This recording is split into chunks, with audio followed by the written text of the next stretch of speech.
ಜಗವಿದೆ ನವರಸಗಳ ಉಣಬಡಿಸಲು. ಬಿಸಿ ಬಿಸಿ ಇದೆ ಬಿಸಿ ಬಿಸಿ ಇದೆ ನಳಪಾಕ ದಿನ ದಿನ ನೂತನ. ಈ ಬಿಸಿಯುವಾರುವ ಮೊದಲೇ ಎಲ್ಲರ ಜೊತೆಯೇ ಮೆಲ್ಲುವ ಕಲೆಯ ಜೀವನ ಜನುಮವೇ.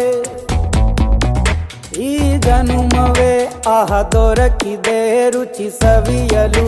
ಈ ಜನುಮವೇ ಆಹ ದೊರಕಿದೆ ರುಚಿ ಸವಿಯಲು.